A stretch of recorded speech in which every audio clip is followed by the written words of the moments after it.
Hello दोस्तों, एक प्रत्यावर्ती धारा परिपथ में वोल्टता तथा धारा के मान हमें दे रखे हैं जो है V बराबर 100 साइन ओमेगा टी और वोल्ट, और I बराबर दे रखा है sine omega t plus π/4 ampere. हमें इसमें ज्ञात करना है सबसे पहले तो शक्ति गुणांक का मान, फिर उसके बाद में 2 नंबर पर हमें करना है औसत शक्ति, और फिर तीसरे नंबर पर दे रखा है वाटहीन धारा।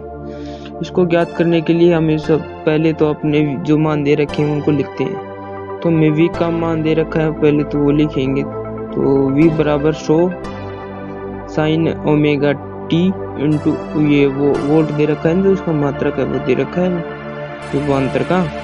तो और I दे रखा है, I बराबर साइन ओमेगा और साइन फिर ब्रैकेट दे रखा है, फिर ओमेगा टी अब प्लस π/4 और इसका मात्रक दे रखा है, फिर वो आपको पता है एम्पियर। और ज्ञात करने के लिए सबसे पहले हम इनका लिखते हैं शिखर मान। तो V बराबर V0 साइन ओमेगा टी, बस हम इतना ही दे रखा है तो हम इतना ही लिखेंगे। इसके बाद में अपन लिखेंगे धारा का शिखर मान। तो इससे पहले अपन इसको समीकरण दे देते हैं 1, 2 और ये इसको समीकरण नंबर 3 दे देते हैं।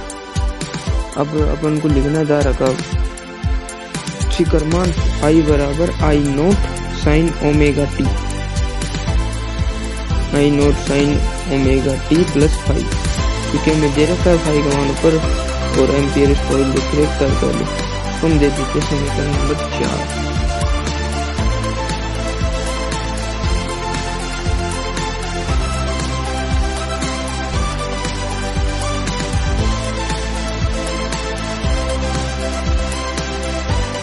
ये हमने इसको समीकरण नंबर 4 दे दी।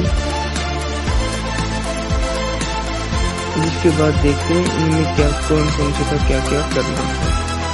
V का मान हमें ये दे रखा है, तो V0 का मान अपन को ऊपर में समीकरण में 100 दे रखा है, फिर उसके बाद में साइन दे रखा है, साइन अपने इसमें गया तो V का मान 100 लिख लेते हैं।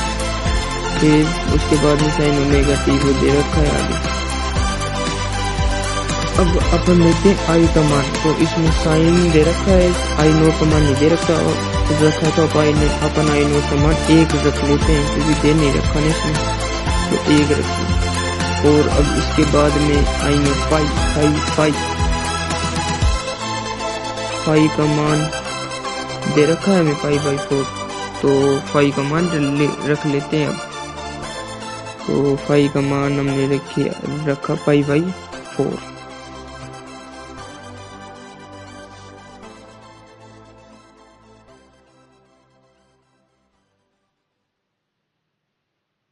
अब इसके बाद में अपन को सबसे पहले तो शक्ति गुणांक ज्ञात करना, तो उसको लिख लेते हैं। शक्ति गुणांक होता है cos फाई। अब cos तो है ही, वो इसमें फाई का मान अपन को दे, फाई का मान अपने पास π/4 इसको लिख लिया।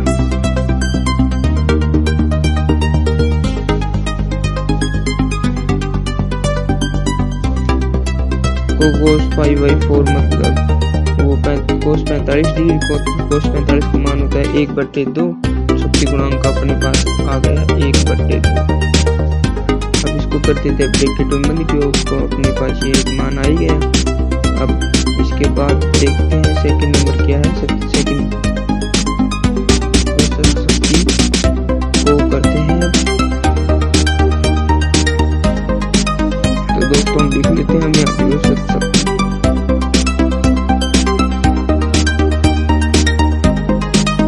औसत शक्ति के लिए सबसे पहले अपने को VRMS और IRMS, औसत शक्ति बराबर होता है ये IRMS फिर cos फाई लिख लेते हैं यहाँ पे। ठीक, ये हो गया। और इसके बाद में VRMS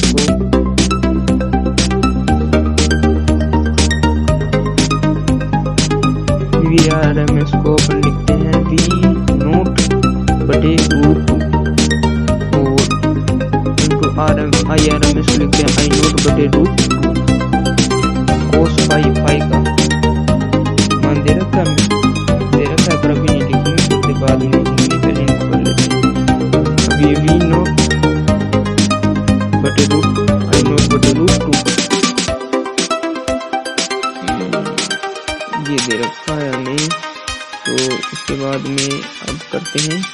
रजिस्टर जो हमें वी नोट का मान दे रखा है उसको लिखते हैं। वी नोट का मान 100 दे रखा है, 100/√2 1 दे रखा है। नोट का मान 1/√2 कोस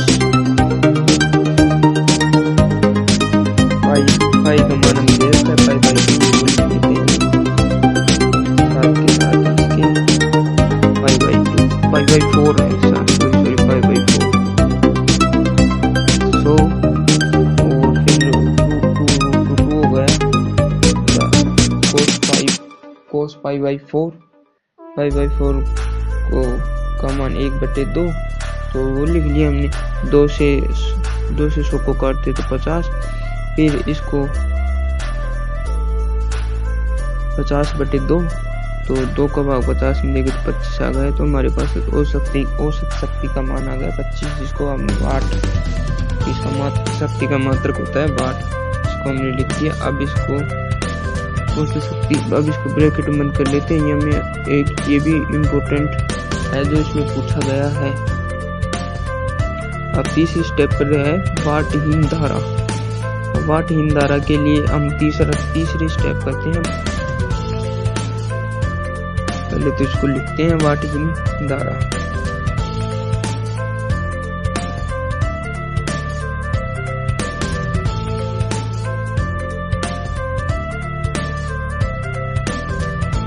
तो ये होती है IRMS cos phi into cos phi। IRMS को अपन ने पहले भी लिखा था I0/√2, तो वो लिख देते हैं। अब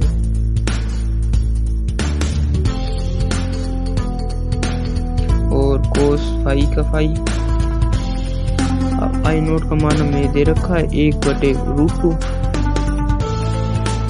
ये cos phi का पाई/4,